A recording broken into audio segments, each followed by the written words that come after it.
Thank you for joining us tonight. We will now be going to Maceo Teague. Please use the raise hand function to indicate you would like to ask a question. When you are called on for your question, please state your name and affiliation first. Our first question comes from Kendall Cott. Kendall.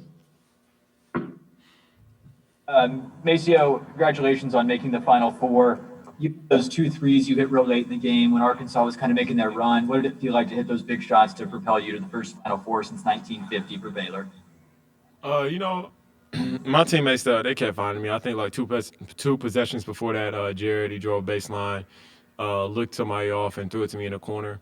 Like looked the opposing player off and threw it to me in the corner, and I shot it and I missed it. And when I was running down the floor, I remember my teammates saying "good shot." I can't remember who it was that said it, but I heard somebody say "good shot, shoot again." So I got another opportunity. They found me, and I hit it. And I saw when Davion drove, I saw him like look at me before he drove, and to see like where the defense is going to be, and he found me, and I knocked another one down. So the credit goes to those guys for keeping faith in me. All right, our next question comes from Jerry Hill. Jerry Hill, Baylor Bear Insider. Maceo, that stretch answered, Arkansas had closed it to 4. You guys never seem to panic. Y'all seem to always answer when they would, and this is a team that had some really good comebacks. Talk about the way that y'all maybe stayed calm. We've been in the fire before. It's not our first time in the fire. We just got to continue to compete at a high level. And Arkansas, they got a good bunch in their program, a lot of older guys. So we knew they wouldn't give up as well. But I mean, they also have young guys on their team. But I feel like they have a lot of older guys, and when you have older veterans on their team, like it comes with good leadership, and they're not going to allow the young guys to quit. They got a lot of fight in them. So we know that they were the comeback kids, came back from 14, 10, and 12 in their first 3 games, and we just tried to seal them off.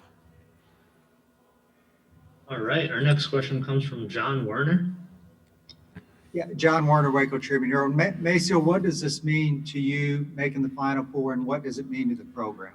It means a tremendous lot to me, but even more to the program. No person is bigger than the program. What we did is history here. Really happy for Coach Drew. He's been here for 18 years, and I saw on Twitter probably about a month ago that I saw somebody tweet something along the lines of we need to start speaking on that Scott Drew has like the biggest comeback story and has come back from nothing basically in a basketball program, and people need to start talking about that. And so I'm really happy for Coach Drew. He spent a lot of time, dedication, hard work, blood, sweat, and tears into this program, and I'm really happy for those guys, him and Coach Tang and the guys on the coaching staff. All right, our next question comes from Matt Roberts. Yeah, Maceo, Matt Roberts, Fox 44 TV. For you, when you transferred here, is this something that you saw and envisioned with this group that you would be here cutting down nets, going to the Final Four? Yeah, for sure. If you let Davion tell it, he's going to tell you that he's the reason I came to Baylor. But on a serious note, though, he did text me and say that if I came here, he felt like we could make it to a Final Four, and we've done that. So yeah, I feel like and that didn't just happen overnight. That was 3 years ago when him and I got here. And the team, they built themselves up the year that we sat out. We were supposed to projected to go like last in the Big 12 or second to last, came in I think 4th, made it to the NCAA tournament, and then we hit the ground running the year after that, my last year. And then this year we hit the ground running again as well. So we got a lot of guys committed to the program and bought in, and we all know that the program is bigger than us. So we're really bought into that. Our next question comes from Dan Wolken with USA Today. Yeah, Maceo, Coach Drew's been at this a long time. Like you said, 18 years. He's been trying to get to a Final Four, and obviously the story of the program has been well chronicled. But why does he connect with you guys? I mean, he's a really nice guy. He's maybe a little bit of a corny guy at times. But why does he sort of connect with this team? I think he connects because he cares about us. Like when I first got here, I honestly was like I was unsure of the guy. When you get recruited, college basketball players will tell you this. Like when you get recruited, like coaches, they kind of switch up. When you get to a school, it's like they show you all the good stuff. When you get to the school, they're not like really catering to you as much and things like that. And I mean, he wasn't really catering to me as much, and I didn't expect him to. I mean, I was 21 years old when I got here, or maybe I was 20. I'm not really sure, but yeah, when I didn't really want him to like cater to me or anything like that. But I was kind of iffy about him when I first got here. But as time went on, I truly understood it. Like Coach Drew, like truly cares about his players. Like he asks you how you're doing. Like he tries to get to know players. Like he tries to keep the connection. He tries to like pull you aside, just to continue to build a rapport with you, because he knows that on the floor, like we're like the leaders on the team are an extension of him on the floor. So he just tries to build a trust in a relationship, and it's just not for basketball. Like he really cares. Like I saw that Baylor sent, I think it's Matt Saban, I think that's his name. I'm not really sure. I don't think I met him, but Baylor sent like a care package to one of the former players who I don't even know. He probably played here in like 2007, and like he's just staying connected with guys. So he like truly cares about the people in the program, truly cares about people, and trying to put people in the best situation as possible. And I feel like that's the reason that Coach Drew connects with people, because we feel that he cares about us. All right. Our next question comes from Paul Catalina. Paul Catalina, SIGM 365 Radio. Maceo, you guys are so ridiculously confident in kind of an unassuming way.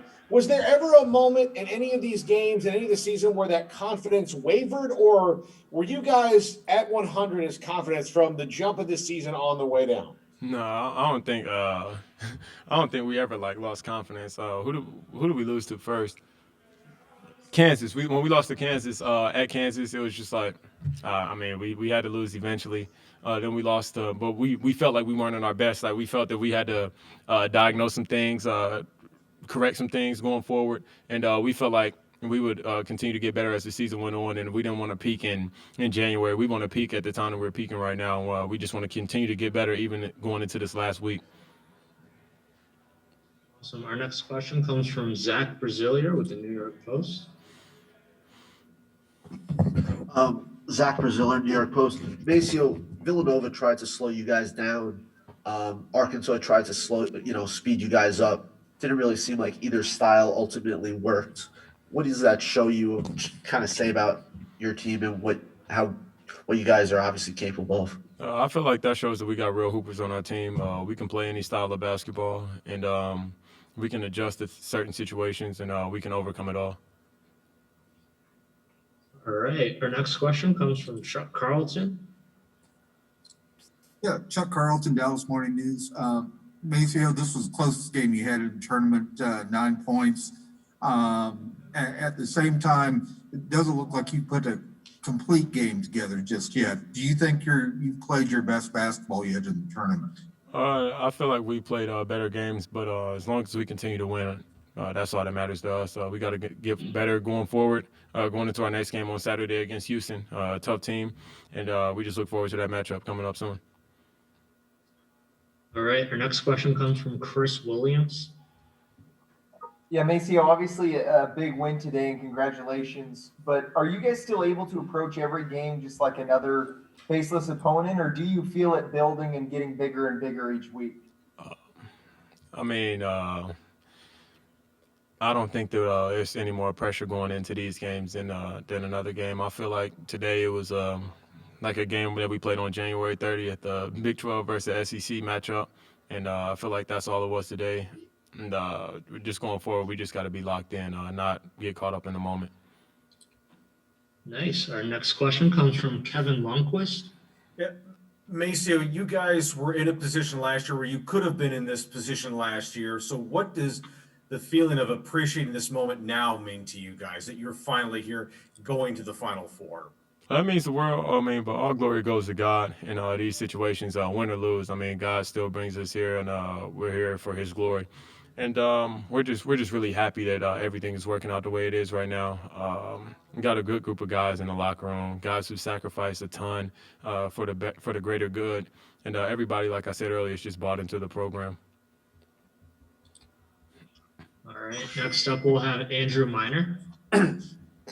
Yeah, Maceo, Andrew Miner, 24/7 Sports. I wanted to ask you about two plays. One in the first half, Matt Meyer had a steal and lobbed it up to you. You had to chase down before it went out of bounds and got a layup. And then in the second half, after you hit those 2 threes, you had a drive for a layup attempt and missed, but Mark was able to slam it home for kind of the exclamation point.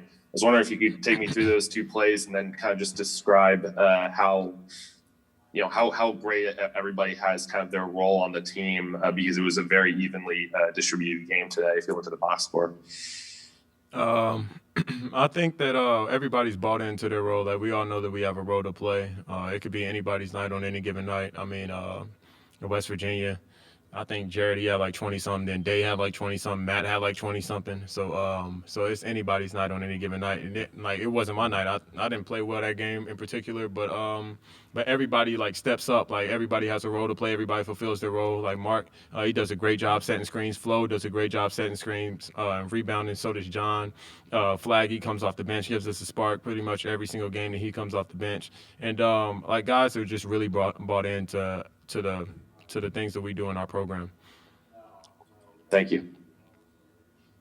All right, our final question will come from Curtis Quillian. Maceo, Curtis Quillen, KCEN Channel 6 in Waco. You guys trailed in each of the first three games here in Indianapolis. Today you led wire to wire. What was the biggest adjustment you guys made from the Villanova game to tonight? I mean, it was a different style of play. Felt like Villanova competed at a high level. Arkansas competed at a high level as well. And I just felt like we executed down the stretch. All right, we are now joined by Coach Drew. We will start with an opening statement and then go to questions. Remember, when you are called on for your question, please state your name and affiliation first. Coach, can you please give a brief opening statement, and then we'll go to those questions. Well, first and foremost, I want to congratulate Arkansas on a tremendous year, and Coach Musselman's a great coach, has done a great job with that team. Second, our players for accomplishing something that hadn't been accomplished since 1950 and getting us back to a Final Four. And then for all the Baylor fans that have stayed with us in the lean years, Mac and Linda and their staffs that support us so generously. And then our staff, I'm blessed with the best coaching staff in the country. So very happy for everyone to have this opportunity to celebrate. Been to two Elite Eights before and seen Duke celebrate and then win a national championship, Kentucky celebrate, win a national championship. And it's nice that these guys were able to celebrate, especially after last year when we were on the verge of having the first #1 seed in school's history and not having a chance to compete in the NCAA tournament. And as Obim, who was on our team last year and is a GA now, said, Freddie and Devontae, a piece of that net's coming to you. Thank you. We will now go to questions from the media. Again, please use the raise hand function to indicate you would like to ask a question. We'll start with Kendall Cott. Congratulations on making the Final Four. Wanted to ask you in kind of the first hour since you've now made the Final Four, what kind of emotions are going through your head and what's it like to be in the Final Four now? Well, I was worried I was going to be able to stay up this late, but anyway, just pure joy, excitement. Obviously tired because it's late and it was an emotional game.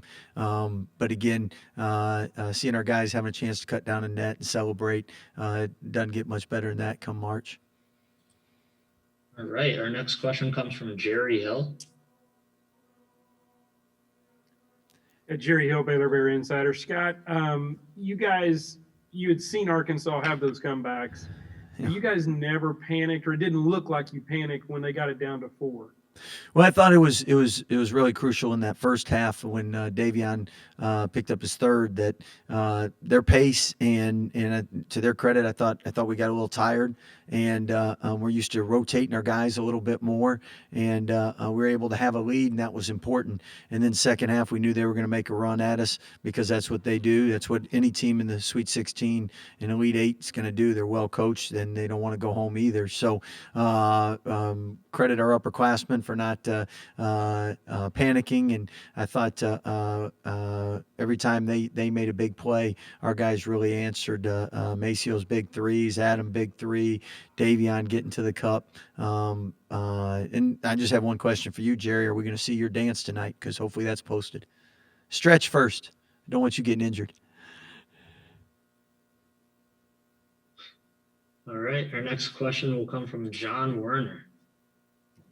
John Werner, Waco Trib. Congratulations, Scott. Thanks, John. You guys got off to a great start.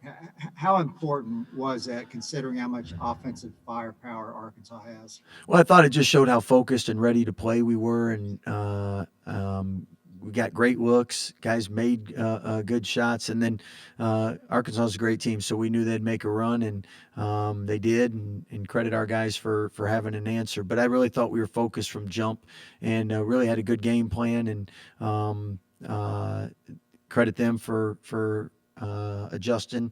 They didn't trap as much because we were hurting them on that for a minute there, and then they got in a horn set that really hurt us. And again, when you're playing a team in the Elite Eight, you know it's going to go down to the wire, and just happy our guys had the last answer. Our next question comes from Paul Catalina. Coach, the team is never shaken. You said they don't panic. They're always very calm. And obviously that has to do with you and the coaching staff. But are there moments where you feel panicked, or because they are so calm, is that kind of, this is like a circle of just calmness and it's going to be okay? Well, first of all, nothing is ever perfect. So I'm sure they get a little nervous at times. I know our coaching staff gets nervous at times. But I think what's great is they really work together, and I think we really trust them. And when one of us makes a mistake, we admit it and we move on, and everybody stays together, stays positive, and at the end of the day, they believe in each other. And you have a team that does that, you have a chance to be special. Nice. Our next question comes from Chuck Carlton. Chuck Carlton, Dallas Morning News. Congratulations, Scott. But you look back at this. You look back at this season. I mean, you tested positive early in the season. Your players and staff went through that 21-day pause. What's this whole journey been like from what you guys have gone through? Well, just like every team's had to deal with it. And first of all, thank you to the medical staffs from each school that have fought hard to give us an opportunity to play in a safe environment. Thank the NCAA staff for being able to put on an NCAA tournament and giving these guys a once-in-a-lifetime opportunity and memory. And then I thought with us, there is no book to this because no one's gone through it before, and just really appreciate our players trusting and believing in us when we came back from the pause and we weren't really ourselves, and we still found ways to win in games and be able to win a Big 12 championship. And then we lost to a very good Oklahoma State team in our conference tournament, which was a blessing looking back, because we were able to practice and really get better at our defense, which at the end of the day, we wouldn't be here today if we second half didn't lock down and really do a great job down that stretch.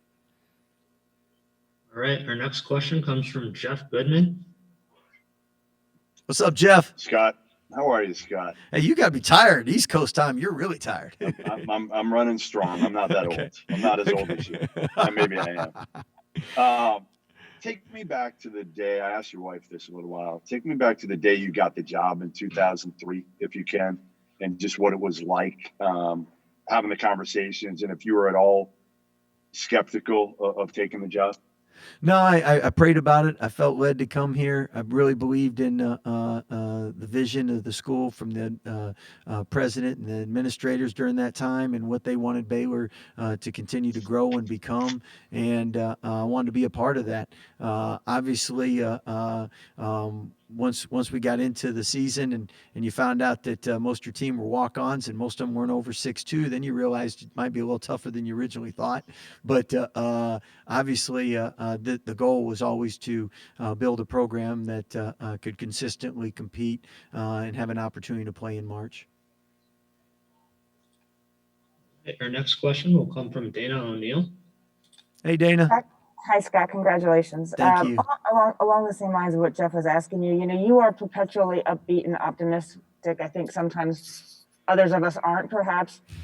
What allowed you to kind of keep plugging along like that? Because you have faced plenty of obstacles along the way. Well, I think I get the positivity from my dad. My dad's the most positive person I know, and I think that's rubbed off on me. And then I've had a staff where iron sharpens iron, and we wouldn't have been able to achieve any of this. And you see just how good Coach Tang is, because he's been here 18 years, and we wouldn't have been able to do what we've done without him. But you've also seen Grant and Coach Mills and Coach Driscoll have great successful careers leading their programs programs. So head coach is only as good as his players and staffs, and I've been blessed to have some great ones. And during those moments when you maybe you're a little down, they do a great job inspiring you. And last thing I'll say, Dane, is I did learn about coffee, and that helps too the older you get.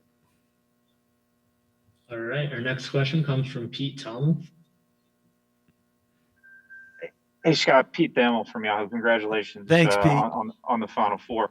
I wonder if you can quantify for me the energy that Davion Mitchell brings. This was the first time I saw him live tonight. He just had like a presence to him and just the ability to attack. And then the second part of that would be just what you guys did on Moody tonight. He was 2 of 10, and obviously he would have been the focus of your defensive game plan, and some of that energy, I think, transferred over.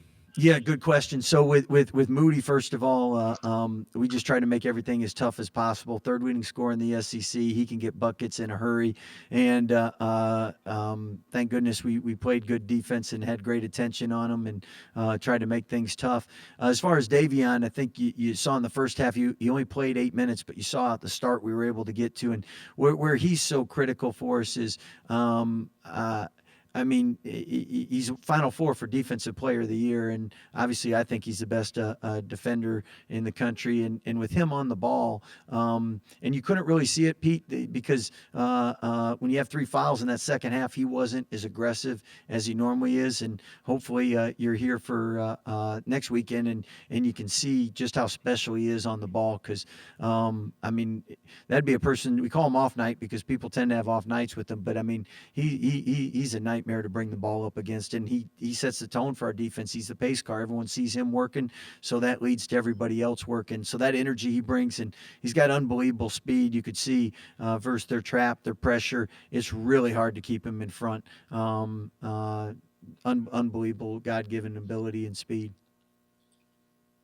All right. Our next question will be coming from Jeff Borzella. Hey, Scott, Jeff Borzella from ESPN. Hey, Jeff. You mentioned a little bit before, but, you guys weren't the same team coming off the pause. How much concern did you have that you guys might not get that edge back that you had, before the pause? Was there any thought of, for the second season in a row, things outside your control have kind of taken away your team's chance at history? Well, definitely. I did my research. I talked to several coaches, and they were great in giving great advice. And most of them, it was 4 games in over a 2-week period. And with us, over a 2-week period gives you practice days. And when we came back, I think we had 6 games, 14 days, 9 days on the road, 3,500 miles. It was basically prep, play, recover. So we'd had no practice time. And I mean, we use analytics, and you see your defense go from 1 to 3 to 5 to 12 to 20, and eventually got to 44. And once we lost to Oklahoma State, and I believe in that game, we only got like 2 or 3 stops in the last 8 minutes of the game. And I thought our guys really bought into what we did in practice, which was basically beginning of the year practice drills. And we returned to the basics and worked on our rotations, worked on our closeouts and everything. And our defense is gotten better and better since that time. And obviously, prior to the pause, we were elite defensively, top 3 in the country. And as a coach, did I want to believe it'd come back? Yes, but there's no book, so you don't know for sure. And you lose 1 game, you're out. So anyway, I'm glad we're playing, and I think we keep getting better. And we get a couple practice days, and that's what's great about the bubble is we don't go back and forth, so we actually can get better during this time. All right, and our final question comes from Jeremy Wu. Hey, Scott, this is Jeremy Wu from Sports Illustrated. Hey, Jeremy. You guys were obviously pretty close last year to where you wanted to be before COVID hit. And, you got 4 starters back, which is unusual in this day and age. But, a lot's changed for those guys. Davion has sort of emerged on offense. Jared's kind of let him do it. Maceo probably doesn't get enough credit. And, Mark is playing a little bit less. How much of those little small sacrifices kind of led to this moment just for your group? And that's what makes this group special is all of them work extremely hard on their craft. They're all gym rats. I mean, if they can't get to a gym, that's a bad day. They just love to get better in basketball. A couple of them sleep with balls. So they just always got a rock in their hand and want to get better. And so individually, it's one thing to get better. It's another thing then to sacrifice for the team, because when you're a good player, you feel like I can make this shot, or I can get by my man, or I can do this, because you put in the work and you want to show what you've worked on. And our guys really have been unselfish. Today we had 17 assists, 9 turnovers, and in the first 2 games, or the last game, I think Villanova, we had 6. Wisconsin, we had 4. But when we're at our best, everyone's sacrificing for each other. And this whole year, that's why we've won, is their character is impeccable. I mean, as good of players as they are, they're better people. And if you're going to be in the bubble with someone for a couple weeks, you want to be with people you love. And this couldn't happen to a better bunch. I know their families are awful proud of them, because they really raised them right. I know our university is extremely proud of them, and the way they sacrifice for each other. Obviously, that's why we're still playing.